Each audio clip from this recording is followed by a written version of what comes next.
Hemos venido escuchando a lo largo de estos domingos algunas actitudes que Jesús le ha ido pidiendo a sus discípulos para que vivan en la comunidad. Hace 3 semanas escuchábamos que teníamos que aprender a corregirnos los unos a los otros, es decir, que mi hermano me importara. Hace 2 semanas escuchamos que teníamos que aprender a perdonar y a sabernos perdonados por Dios, aquella parábola del siervo que le perdona una gran deuda. La semana pasada escuchábamos los trabajadores en la viña que habían ido en diferentes horarios a trabajar y que al final reclamaban a Dios un salario más grande. Decíamos que Dios nos pedía gratitud y gozo ante nuestro trabajo y nuestra responsabilidad como cristianos. Hoy Jesús, en este mismo ambiente de las actitudes en la comunidad, le dirige esta palabra a los escribas y fariseos. ¿Quiénes eran los escribas y fariseos? Los escribas y fariseos eran los que se creían más cercanos a Dios.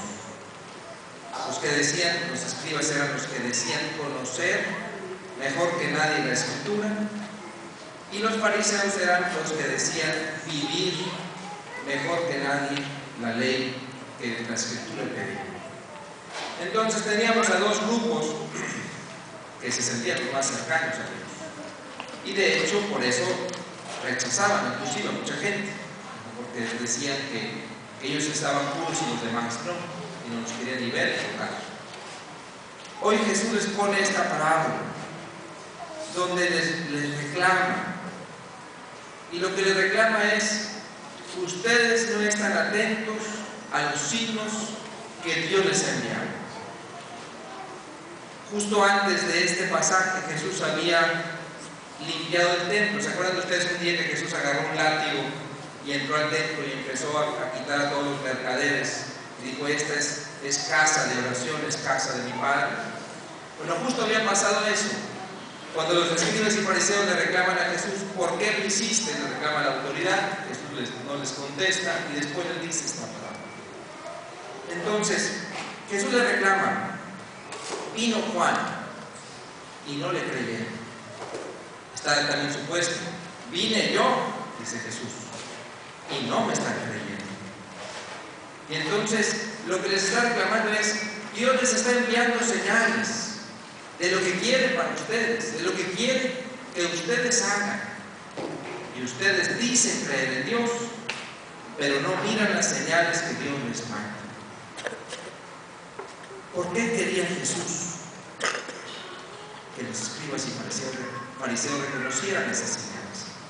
Para que se arrepintieran, para que se dieran cuenta que su camino tenía que ser rectificado.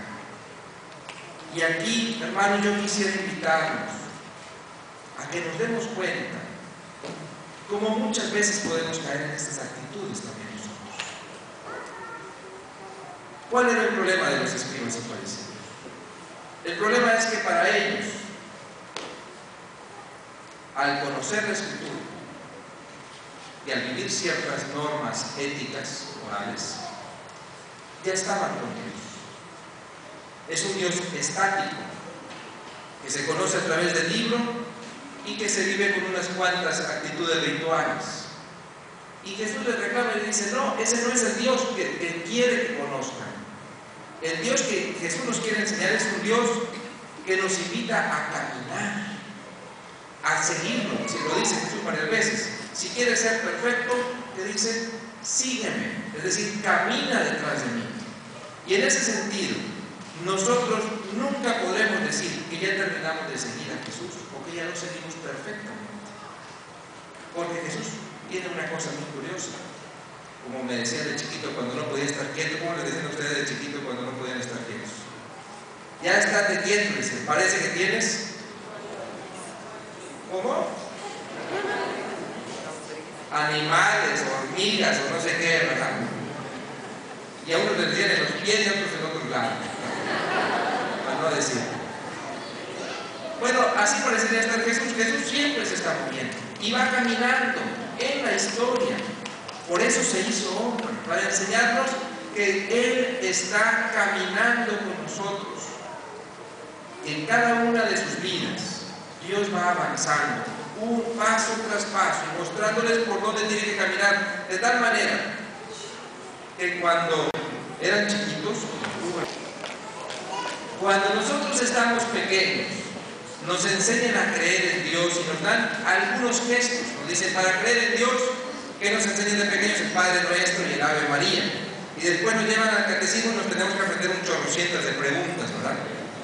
Y bueno, no sé si a ustedes pasó así, a mí sí me pasó así, ¿verdad? Y entonces, ahora ya están más modernos los catecismos, pero de todos modos presentas examen. Entonces, ahí no se puede quedar el seguimiento de Jesús. En conocer el Padre Nuestro, el Ave María y conocer unas preguntas. Jesús te sigue retando a que lo conozcas de una manera distinta cuando eres joven. Y si los jóvenes creen que ya conocen a Jesús porque hicieron su primera comunión, están muy equivocados. Tienen que seguir buscando. ¿Dónde les llama Dios a responder en sus vidas? A responder frente a su manera de divertirse, en la manera de tratarse, en la manera de comunicarse. Dios nos sigue retando a los jóvenes, y entonces los jóvenes tendrán que estar atentos a los signos que Jesús les va mostrando para que lo sigan a Él. Claro que fue diferente las opciones de ustedes, un poquito más grandes, ¿verdad? Tenían cuando eran jóvenes, son muy distintas a las que los jóvenes tienen hoy, y ustedes los pueden ver en sus hijos. Para nosotros, yo recuerdo que me decía un padre más grande que yo, que cuando todavía existía el cine Elizondo, ¿se acuerdan del cine Elizondo? O sea, estamos hablando de hace poquito de eso, ¿verdad? Él estaba pequeño y se coló a una función de adultos. Tendría 12 años, que sería acólito. Digo, padre, decía él, me tuve que confesar durante 3 semanas de lo que vi ahí. ¿Qué viste? Yo de curioso lo preguntaba. Una muchacha en paños menores. Digo, no, pues imagínate cómo estarían los niños de ahora. Se tendrían que estar confesando todos los días, ¿no? Parece que en los panorámicos hay un concurso de ver quién se pone los paños menores más chiquitos, ¿no? En los panorámicos, ya no en el cine de adultos, ¿no? Se fijan cómo los retos van cambiando. Cómo seguir a Jesús tiene retos distintos conforme vamos avanzando, y no podemos quedarnos con el catecismo. No podemos decir, ya conozco a Jesús, ya sigo a Jesús.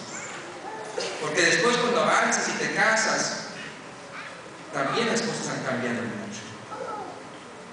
La investigación científica invita a las parejas, o les ha dado opciones a las parejas que antes las parejas no tenían, para cuidar sus relaciones.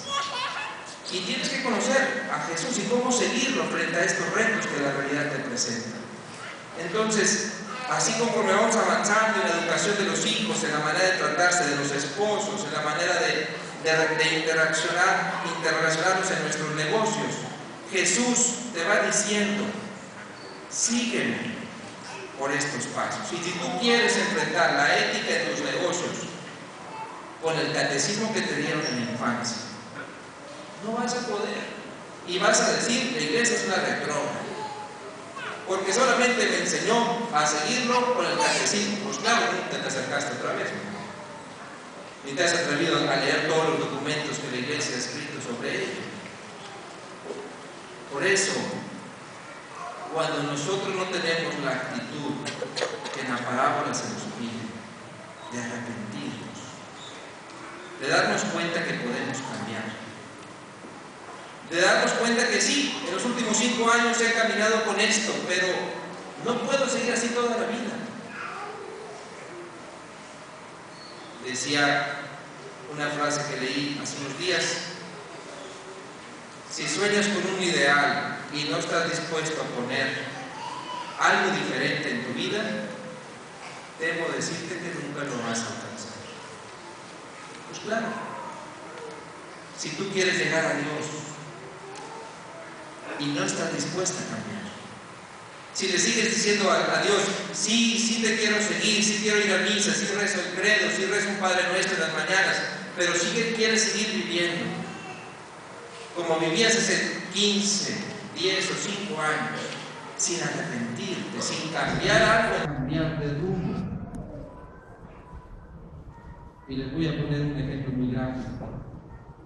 Si ustedes quieren ir a Macal, les pongo muy fácil.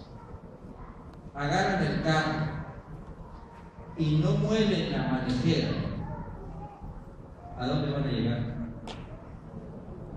Pues al lecho del río, ¿verdad? Porque la primera curva te vas derecho.